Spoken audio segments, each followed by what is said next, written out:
Greg Abbott has blood on his hands, but we can't stop at criticizing the governor. We must continue to look for solutions, and those solutions can only be found in one place. That is in the Biden administration.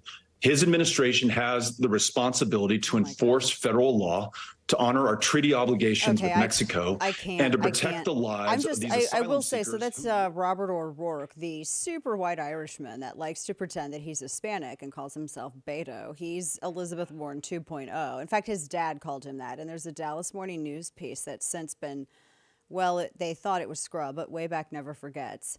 And it's up there, and his dad admitted that he gave him that nickname because that plays well to Hispanic voters. I mean, his dad said that. Welcome back to the show. Dana Lash here with you, your lovable curmudgeon. My first thought upon seeing that video was I was surprised that he had enough testosterone to go that much facial hair. That was my first thought. My second thought was, oh, he's still here. Third thought was, is he still unemployed? And fourth thought, oh, his poor wife. But she knew what she was getting into. So those were, that's just my initial thought. I love how the accusation is that Texas Governor Greg Abbott is the one that has blood on his hands and not the politicians who are empowering the cartels by encouraging the lawlessness and helping them make bank. I mean, this administration has done more to enrich in the cartels than even, shockingly, I dare say, Barack Obama. Or maybe as much. Maybe they're tied. Because it was pretty bad under him, too. The cartels love Biden because his push of lawlessness makes them money. They get to engage in human trafficking. And Biden's own Health and Human Services Secretary, Xavier Becerra, who for some reason got that job despite not at all having a background in health or human services. He was the AG of California and a big gun control guy. He was the guy who was on video blasting those third-party NGOs about how they weren't working as efficiently and as fast as a Henry Ford, conveyor. And how are they not working that quickly to process and discharge children who had been brought over illegally by coyotes, etc. And then, as it comes out from two separate stories now, New York Times and then another one, another media entity, that there's a major problem now with child trafficking. Surprise, Xavier Becerra is like tops in that. He's like a regular old, he's like Epstein but legitimized by the Bidens. And it's not an exaggeration. But I keep seeing these stories. So now Biden is threatening because you have Beto saying, oh, he's got blood on his hands. Abbott wasn't the one who brought any of these children or people over here. He's not the one that empowered the cartels. He's not the one that did any of this. So the people that actually created the situation don't get to tell everyone else that opposed their creation of the situation that they somehow bear some sort of responsibility for it. We're not playing that game. And why does anyone want to go to Beto O'Rourke? Like, who sits there and scrapes the bottom of that outdoor crap house to get him to come on? Like, who does that? This guy has never won an election in his life. He's a Nepo baby. He should have gone to jail, but his dad saved him because his dad was a judge. His wife's family's got money. He never really worked a day in his life. He was in a band, a horrible band. And he likes to say he's a millennial, but he's like 2 or 3 years older than me. You're Gen X, you stupid moron. You're not a millennial. Shut up. We're Gen X. He likes to try to make himself appear younger. And then remember, after he lost, what race was it that he lost? Like his second or third? I don't even remember anymore. He had to go on a road trip and find himself. And he left the kids with his wife and just took off. Is that supposed to endear? I thought like the third wave feminists wanted like a total beta dude that like actually was the one who vacuumed and did all that stuff, right? Like those commercials were showing. I don't know. Apparently, I don't know. But I don't know what this guy does. Nobody knows what he does. He doesn't have a job. He doesn't do anything. Every now and then MSNBC trots him out because he's one of the only Democrats that's dumb enough to say anything. He's so thirsty for attention. He's never going to win a race. He didn't even come close to winning the race for governor. I mean, please. So after this, the Biden administration, they're demanding, because those floating barriers that are in the Rio, right? To act as a force multiplier to prevent, and they're all on parts of the Rio where there's either a lot of traffic coming across the border from illegal entrances, or it's shallow enough where, they put these barriers up as a force multiplier, because Biden's not doing anything to secure the border. And now the Justice Department is threatening to sue Abbott if those floating barriers are not removed. And they're particularly looking at Eagle Pass, Texas, because that's apparently the only place where the media will go. Now, apparently he's got till 1 p.m. today to remove them, or they're going to file legal action. So they have these where the parts of the river where it's the biggest issue, particularly around Eagle Pass, that's where these barriers have been put up to deter illegal crossings. Since the Biden administration hasn't done it, they funneled people through with that. What is it? The CBP1 app is what they use to funnel them through. So the Department of Justice is demanding the removal of these barriers, and then the DOJ said, "Well, if you don't do it, we're going to sue you." I think this is as far as I'm concerned, this is like an Alamo San Jacinto moment.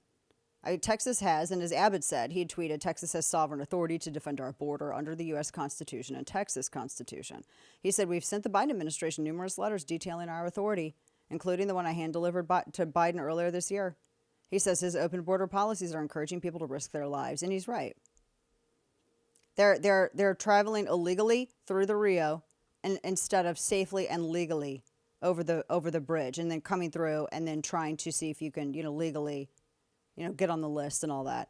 The thing is that, so he says, we'll see you in court. I think if Biden wants these damn things down, he needs to send force to remove them his damn self. That is, if he can even get near the Rio. Texas taxpayers, we are tired of footing the bill for sanctuary state grifters. We are tired of acting like the welfare fund for the people in Martha's Vineyard.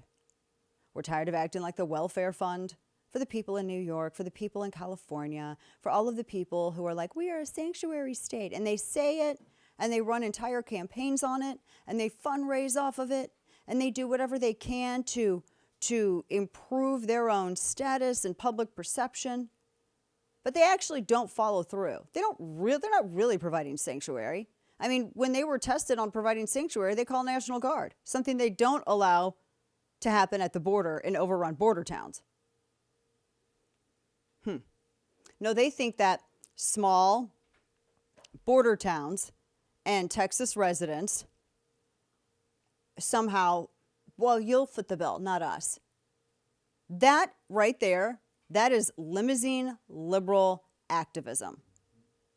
You have these people on the left that they act like they're so compassionate. It's so easy to be compassionate with other people's resources, isn't it? Like Thatcher said, it's so easy to be generous with other people's money. It is. It's so easy. It's so easy to say, yes, we're a sanctuary state, but everyone else has to pay for us to make this claim. And that's what this is. So, no, we're tired of footing this bill. Abbott said, we'll see you in court, but he also should say, if you want this barrier removed, then you can get your northeastern A-double snakes down here and you can try to remove it yourself, and and see how that goes. Because I'm done. This is a massive problem. I'm completely fine with standing ground on that issue. And it's about time. And this needs to not go the way that Jan Brewer in Arizona did, because the Obama DOJ went after her and they tied her hands up, et cetera, et cetera. It was crazy. But this is insane. And they're not, just stop your open border policy and guess what? Fewer people will try to cross. I mean, it's not difficult. I love the people who see this and they go, well, maybe we should do something about the bigger issue. What do you mean bigger issue? What do you mean we do? So what is the bigger? Identify the bigger issue. Well, people are coming here illegally. Okay, and? Wait a minute, hold up. I work my ass off. I pay taxes. Y'all pay taxes. Theft, really, it's government sanctioned theft. We do all of this stuff. We are good citizens. We work in our, try to add value to our communities. We help out. Since when are we responsible for something that happens down, like, I don't know, say in Colombia or Venezuela or anywhere else?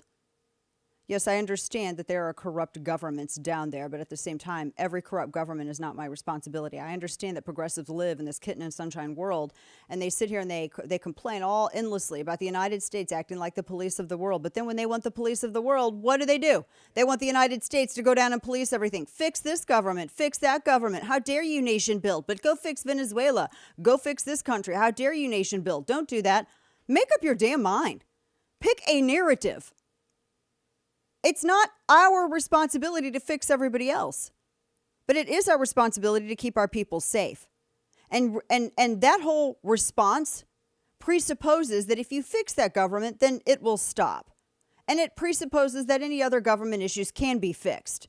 These are both lies that have gone on. This has been a problem. This has been a lie told and a lie disproven since before I was alive. Going even further, back to Iran, Contra, everything else. Good heavens. I mean, all of it. No, the issue is we keep our border closed. Because notice there are other nations that do not have this problem. Yet they are near where some of these other corrupt nations are. But they're not suffering the same issues. I wonder why. Could it be that they have stronger immigration laws? Stronger policies?